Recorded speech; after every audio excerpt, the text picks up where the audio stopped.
今仔继续来到基隆，有住户坐这个社区的电梯，竟然是看到蛇。原本是想讲是蛇家己缩入去电梯，但是调这个监视器一个看，带一条，原来是有住户到外木山去散步，结果这尾蛇钻入去伊的腰带，就安尼一路对这个住户返来社区。啊，讲这尾是过山刀，无毒，啊嘛无人受伤，有惊无险。 伊拢无敢讲的吼。嘿啊，伊佫唔知呢，伊佫真真话呢。坐电梯要登去处理，所形容感觉较的所在凉凉冰冰，头压低看，随惊一个软脚，原来是一尾蛇。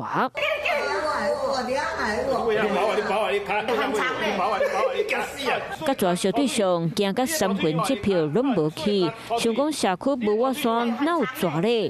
调监视器画面发现蛇，唔知影伫咧当时是要去查甫人的腰包内底，就安尼对伊转来到社区。蛇是他自己带回来的，去那个万木山哈，那个回来哈，然后他自己也不晓得，马上就通知各层的住户哈，暂时先不要搭电梯，电梯门口又有邻居协助哈。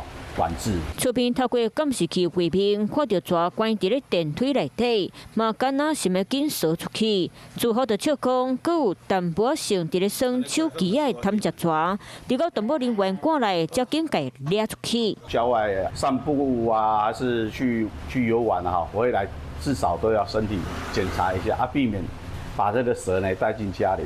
坐便车的这尾蛇是过山刀，因为目睭大大蕊，嘛方叫做是大目蛇。